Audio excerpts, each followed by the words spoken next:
waxaan halkan baaq uga dirayaa dadkayga dadka tirada badan ee dhintay ee dhaawacmay waxa weeye arrintoodu waa mid laga xisaabtami doono waxa weeye waxaynu u jihaysanaynaa waa saylac halkaasaynu anbabaxaynaa waxaan doonayaa nin kasta oo itaal leh oo maanta magaaladan ku sugan oo uu diyaar garoobo inuu deegaankiisa saylac difaaco waxaan halkan mar labaad u soo fadhiistay in aan dadkayga la hadlo inna lillahi wa inna ilayhi raaji'uun waxaan tacsiib mar labaad u dirayaa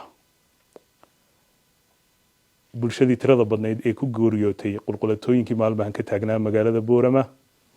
waxaan leeyahay ilaahay naxariistii jannaha ka waraabiyo dadkeena ku shahiiday magaalada Boorama mar labaadka waxaan halkan ee bowga baryayaa dadkii tirada badnaa ee ku dhaawacmay qulqulatooyinka iyaguna waxaan iyagana ee bowga baryayaa inuu caafimaad sareecana siiyo oo uu boogadhayo intaa kadib dadka tirada badan ee dhintay ee dhaawacmay waxa weeye arrintoodu waa mid laga xisaabtami doono oo aananu si dhayala ama fudud aan loo dhigi karin waxa weeye dadka tirada badan ee shahiiday iyo intaa dhaawacantayba waxay u dhaawacmeen waxay ahayd qadiyaddii saylac ee muddada dhowrka bilood soo socotay waxaa mar kale ka soo korodhay arrin u baahan in xaggiisa loo jihaysto saylac dad baa u soo bu'ayay muddaba oo duulimaad ku soo ahaa waxaa maanta la caddeeyey in mar kale duulaan dhaba lagu soo qaadi doono waxaan halkan baaq uga dirayaa dadkayga ugu horreyn waxaan u baaqayaa salaadiinta aqoon-yahanka dhallinyarada haweenka waxgaradka waxaanan leeyahay waxaynu iskugu imanaynaa tashigaasoo ah mid aan ku difaacanayno deegaankeenaas waxa weeye qadiyaddii magaaladan Boorama baryahan ka taagnayd ee qulqulatooyinka dhalisay waxay qusaysay arrinta saylac arrintii saylac mar hadday timid waxaan halkan dadkayga u jeedinayaa baaq anigoo waxaan ahay suldaankiini intii qadiyaddaa saylac socotay marnaba kama tanaasulin kamana weecan kamana baydhbaydhin ee sideeda ayaan wadadeeda u hayay waxaan idinku baaqayaa qadiyaddaa maanta saylac ee taagan ee duulaanka lagu soo yahay ayaa waxaa inaga rabaa inaan faraskeena u heensaysano inaan u diyaar garowno in aan si dhaba u difaacano guud ahaan dhallinyarada aan adeerka wahay aan abtiga wahay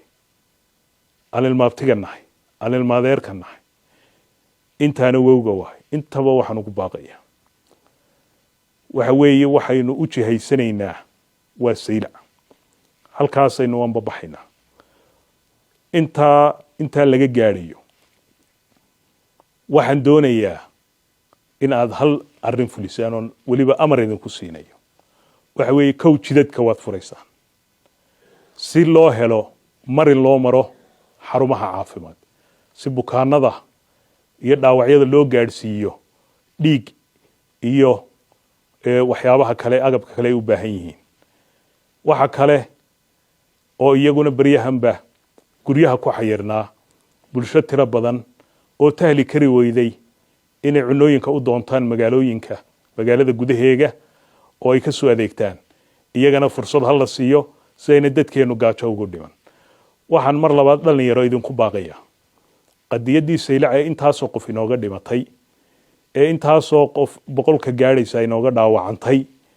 waxa weeye mar rabo inay mar labaad cid inagaga dhimato magaalada Boorama waxaan doonayaa nin kasta oo itaal leh oo maanta magaaladan ku sugan waxaan kula talinayaa in aanu halkan igaga dhiman oo uu diyaar garoobo inuu deegaankiisa saylac difaaco waxaan idinka codsanayaa in aan maanta dabadeed ayna waxba ka soo noqon arrintaa cid kasta oo mataqaanaayey ay damaqday geerida iyo dhaawaca tirada badan ee ka dhashay arrintaasi inay iyaduna annaga naga warsugto go-aan baan soo saari doonaa cid walba ay qayb ka tahay lagu difaacayo saylac iyo qadiyadeenna wasalaamu calaykum waraxmatullaahi wabarakaatuh